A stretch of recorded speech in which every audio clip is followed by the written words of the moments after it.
Tell God all of my troubles when I get home. Hello and welcome to the History of Africana Philosophy by Chike Jeffers and Peter Adamson, brought to you with the support of the King's College London Philosophy Department and the LMU in Munich, online at historyofphilosophy.net. Today's episode, A Common Circle, Anténor Firmin. Ask anyone who has taught courses at a university, and they will tell you that education is a two-way street. The teachers learn from the students just as much as the other way around. Sometimes, students even say things that lead their professors to take on major research projects. This is what happened in 1988, when an anthropologist named Caroline Fleur-Lobin was teaching a class about Count Joseph Arthur de Gobineau, who in the 1850s wrote a book on the inequality of the human races. Happily, one of her students was from Haiti, and asked if she had ever heard of the Haitian scholar Anténor Firmin, who had responded with a book of his own, intended to combat the pseudo-science of Gobineau and other French anthropologists. Fleur-Lobin had to admit that the name was new to her, but she looked into this intriguing figure and eventually wound up writing the introduction to an English translation of Firmin's treatise. This translation, published only in 2000, brought Firmin unprecedented attention, and now he's increasingly acknowledged as a major figure in the history of anthropology and the philosophy of race. A glance at the repugnant ideas of Gobineau shows us what Firmin was up against. Gobineau divided humanity into three races, with whites at the top of the hierarchy, followed by the yellow Asian races, and then black people at the bottom. His message was a deeply pessimistic one, since he thought that the mating of whites with other races would degrade their biological stock, and that this process was already well underway. Ideally, there would never have been mixing of the races, in which case, as he put it, the supremacy would no doubt have always been in the hands of the finest of the white race, and the yellow and black varieties would have crawled forever at the feet of the lowest of the whites. But now, non-white blood was in the genetic pool, so to speak. Gobineau called this an evil that nothing can balance or repair. Pretty extreme stuff, you might think, but none of this was far from the mainstream of 19th century anthropology, which largely took it for granted that black people are biologically inferior and can never attain equality with whites. Still, the anthropologists allowed that there might be exceptions to the rule. In 1884, while in Paris as a political refugee from his native Haiti, Firmin was allowed to join the Paris Anthropological Society. His presence, indeed his mere existence, was an anomaly from the point of view of his new colleagues. At a later meeting in 1892, he was pointedly asked whether he had any white ancestors, which would help to explain his evident intelligence and eloquence. And of course, he heard many ideas like those of Gobineau, even if the latter was not a particularly influential figure. Firmin's experiences convinced him that he needed to write a refutation of the dominant theories of race, taking inspiration from a like-minded Haitian anthropologist, who was also in Paris, Louis-Joseph Janvier. Janvier had already written a pamphlet arguing for the equality of the races, and Firmin would follow this up with an ambitious treatise, drawing on history, literature, ethnography, biology, and plain old common sense to make the same point. One thing he and his opponents did agree on was that race is, at least in the present, central to anthropology. Early in his treatise, Firmin defines this science as the study of man in his physical, intellectual, and moral dimensions, as he is found among the different races which constitute the human species. Yet at the conclusion of the book, he envisions future scientists being able to dispense with the concept of race altogether, once the basic unity and equality of the human species has become appreciated and practically acknowledged. The differentiation of nations according to their level of civilization will still be possible as a sociological enterprise, but, as he puts it, there will be no question of race, for the word implies a biological and natural fatality which has no correlation with the degree of ability observable among the different human communities spread around the globe. Firmin's goal is thus to establish that the study of racial inequality is a social science, not a biological one. But it remains vitally important to him that his project, and anthropology in general, are indeed empirical in approach. His charge against the inequality thesis is not merely that it is false, but that it is unscientific, with, as he says, no natural law to support it. Firmin's devotion to empiricism was inspired by the writings of Auguste Comte, whose positivist philosophy Firmin discovered as a student in Haiti. A fellow classmate recalled that, after reading Comte, Firmin was inspired to explore every scientific discipline under the sun. He refused to specialize in any of them. He boldly sought them all. In On the Equality of the Races, Firmin states openly that positivism is a school of thought which I embrace totally. As he explains, this school downgrades purely abstract disciplines like mathematics, though they do have their place. Real science takes its lead from empirical observations, which must be the basis of all sound theory. Firmin celebrates the collapse of older spiritualist approaches, which identified the true human with the immaterial soul. Now, in a more enlightened time, we realize that the human is just another animal, which differs from the other animals only by a few degrees of superiority. This leaves it as an entirely empirical question whether black people are in fact biologically inferior to whites. And Firmin is in a strong position here, since the biological theories he is attacking as utter nonsense are, in fact, of course, utter nonsense. A notorious example is the study of the human skull, and how its shape and size varies amongst peoples of the globe and is correlated to degrees of intelligence. Firmin thinks that anthropologists who take this seriously are just repeating a folk belief with a pretense of scientific exactness. He gleefully points out the inconsistencies between published measurements, and points out that these findings are just being used to justify assumptions of racial inequality that were made in advance. Any researcher with a large number of skulls at his disposal can easily find a way to make them say whatever he wants. These researchers have not really submitted the inequality thesis to serious inquiry, instead taking it as a kind of dogmatic revelation or just as common sense.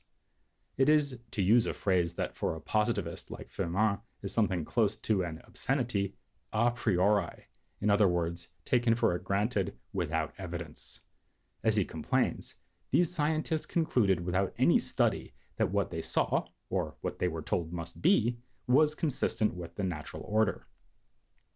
Already Janvier had made the same complaint, pointing to the practice of chattel slavery and its violent collapse in the United States as decisive proof of the danger of a priori affirmations in matters of ethnography. Firmin places the racist anthropologists of his own day within a long tradition, which goes back to antiquity. Already Aristotle, when he set out a theory of natural slavery in his Politics, was guilty of seeking a kind of retrospective justification for an entrenched social practice. The pseudo-science of the 19th century is similar, insofar as it seeks to assuage the conscience of white people who might otherwise have misgivings about having oppressed, slaughtered, and enslaved non-white people all over the globe. But there is a telling difference between ancient and modern rationalizations of slavery, a difference that exposes the artificiality of the inequality thesis. A glance at the historical record shows that slavery was thought to be natural long before it was associated with race. The very word slave, as Firmin rightly points out, is connected to Slav, and Slavs are not black. From antiquity, too, there is abundant textual evidence to show that the Greeks and Romans subjected others of their own race to enslavement. At a more theoretical level, Firmin also engages critically with then-current ideas about what race might mean in the first place. As with the case of skull measurements, he's able to produce numerous mutually inconsistent attempts to divide up the human species into distinct groups. There's a connection here to a controversy that had been raging in the Paris Anthropological Society, which Firmin also mentions in his book. Back in 1858, the scientist Paul Broca had triggered this controversy by announcing the successful crossbreeding of a rabbit and a hare. This undermined one convenient way of demarcating species from one another, namely that two animals belong to the same species if they can mate together. But it also reopened the door for those who believe that humans are not one, but several distinct species who can reproduce across the divisions, like the rabbit and hare. This hare-brained, and indeed hair-raising, position was called polygenesis, as opposed to monogenesis, which is, of course, the doctrine that the human species is one. Polygenesis had been defended by various thinkers since the 17th century, including the famous French philosopher Voltaire. You might expect Firmin to resist polygenesis at all costs, but in fact, he shows himself relaxed about the entire debate. After all, he says, even if different human races have different origins, they might still be equal. He also thinks that the main evidence so far produced for monogenesis is scriptural, since the book of Genesis tells us that we are all descended from Adam and Eve. As a good positivist scientist, Firmin dismisses this out of hand, in one of several rather irreverent passages that would have had the pious Alexander Crummell spinning in his grave, if Crummell had not been alive and well at the time. Firmin's book was published in 1885, the same year that Crummell debated Frederick Douglass at Harper's Ferry. In the end, Firmin cautiously adopts a kind of compromise view, according to which humans arose separately in several different places of the globe, but still as one species and according to a single blueprint. As for racial intermixing, which Gobineau thought so disastrous, Firmin welcomes it as a dramatic confirmation of his equality thesis. Mixed-race people are as intelligent as white people, and their difference from pure blacks or pure whites is a purely physiological phenomenon, nothing more. He takes pride in pointing to Haiti, where numerous men of mixed race have shown great talent in poetry and other fields. Haiti is in fact crucial to Firmin's argument, and not only for patriotic reasons. Again, in this he is following Janvier, who called the island a sociological field of experimentation, though Firmin would prefer the term observation. The value of Haiti is that following independence in 1804, people of African ancestry have been able to improve themselves in a way that Firmin thinks all but impossible in Africa itself. Here we have another fundamental flaw in the method of those who propound the inequality of the races. They do not compare like with like. Instead, they consider a highly educated intellectual from Paris, contrast him with an uneducated African, and conclude that the former must be biologically superior to the latter. Firmin does not take the route we might expect or prefer by arguing that inhabitants of traditional African society are every bit the equals of urban Parisians. Instead, he concedes the inferiority of Africans as an uncontroversial point. Occasionally we get a caveat, as when he says that African culture is rather more civilized than Europeans usually assume. At one point he even quotes African ideas about God as being too transcendent to be concerned with human affairs, something we also looked at in our episode on traditional African conceptions of the divine, as it happens. Firmin welcomes this as a sign of rationality. Generally, though, he accepts without protest that white people are indeed currently superior to black people. He even admits that whites are on average more attractive, and more importantly, that they have produced the best scientists and scholars. But there is, he insists, no evidence that this is a matter of biology. To the contrary, it is a matter of environment, upbringing, and education. It is only once black and white people have been equally educated that the potential of both groups can be compared. Given what he sees as the undeveloped state of Africa, which is partly due to climate, partly to the lingering effects of the slave trade, opportunities to make such a fair comparison are limited, hence the importance of Haiti.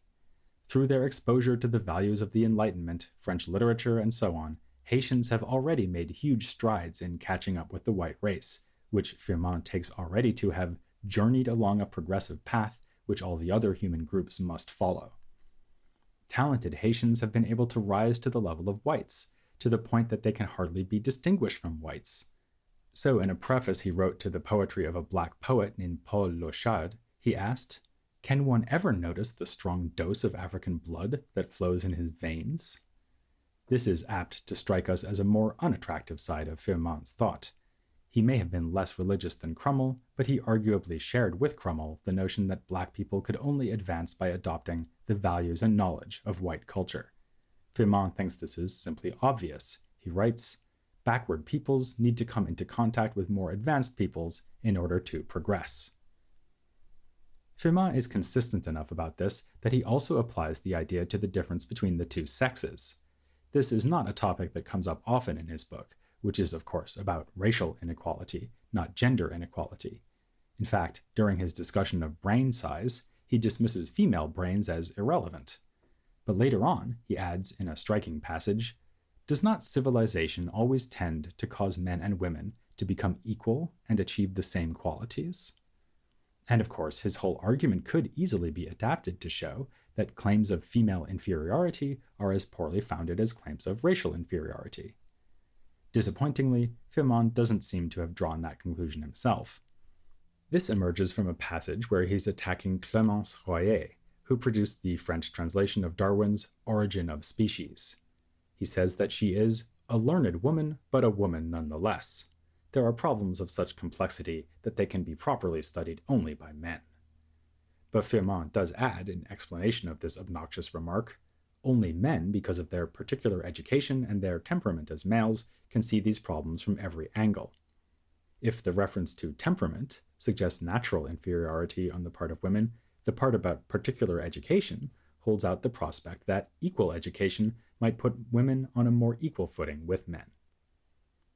The reason Firmin lashed out at Royer is that, in her preface to the translation of Darwin, she had claimed that the new evolutionary theory supported the thesis of inequality between the races. She even looked forward to the prospect that, through biological competition, the superior human race would win out against and ultimately extinguish the lesser ones, and no prizes for guessing which race she took to be superior. But Firmin disagrees about whether this is an implication of Darwinism. To the contrary, he cites the theory of evolution as proving his own thesis that it is environment that makes the difference between the races. He goes remarkably far here, assuming that changes in social and physical surroundings can even lead to changes in the physical features that make people more or less beautiful. Apart from Haiti, Firmin's favorite way to demonstrate the centrality of environment is one that will be very familiar to us: ancient Egypt. He devotes an entire chapter of the equality of the races to this topic, attempting to refute those who claimed that the Egyptians must have been white, given their astounding achievements in science and architecture. This is nonsense, says Firmin. You can see that Egyptians were black just by examining the statues they made. He also invokes another culture familiar to us, Ethiopia, which had impressive achievements of its own, and concludes that the population of Egypt was black like the Ethiopians, and the inhabitants of Ethiopia were as civilized as the Egyptians.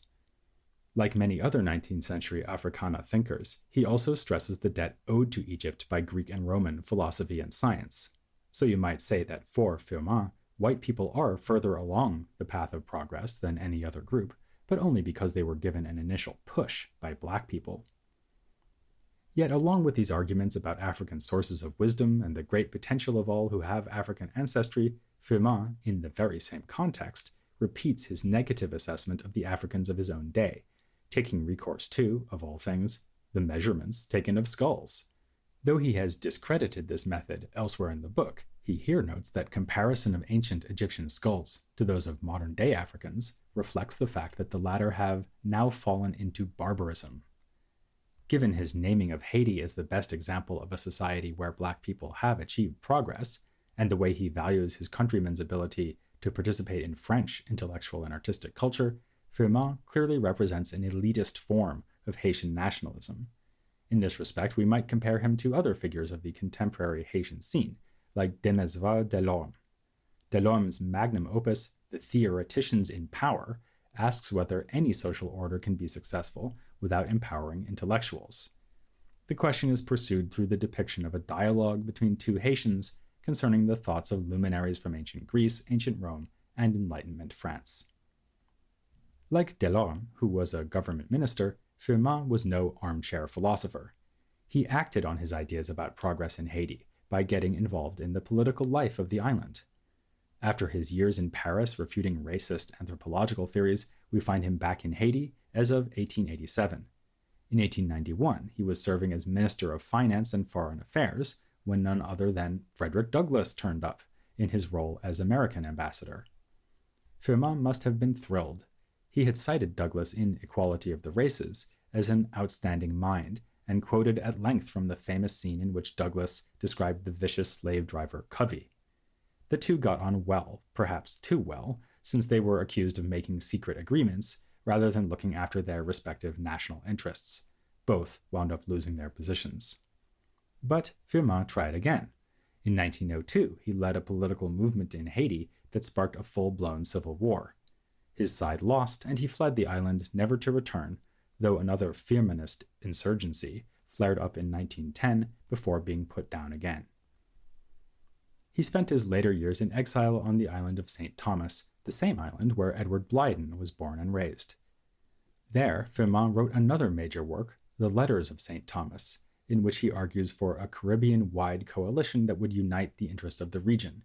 He wrote, "By joining together their national destinies and attracting all the other Antillean islands, which live today under colonial rule, they would ultimately form a substantial state, capable of maintaining itself on its own and establishing such a name for itself as could be held in high esteem by other nations."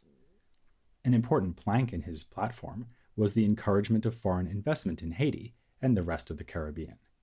Here we see his continued commitment to the idea that black societies would benefit from exchange and connection to white societies as long as the relationship was no longer exploitative. Indeed, if we look back to his earlier treatise on the equality of races, we can see that Firmin always had his eye on the wider political implications of the anthropological disputes. Consistently with his premise that it is environment, and not biology, that causes inequality, Firmin was attentive to disparities within a single race or society. Uncovering the incoherence of racist arguments was thus a step towards a more egalitarian future, in terms of economic class as well as race.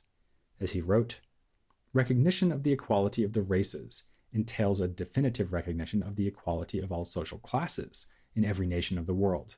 Wherever social inequality is still a cause of conflict, the doctrine of the equality of the races will be a remedy." Admittedly, this is not a major theme of the work. Firmin was no Marxist, but he did believe in, as he put it, human solidarity. Whereas Marx told people that they had nothing to lose but their chains, Firmin chose to end his treatise by proclaiming that an invisible chain links all the members of humanity in a common circle.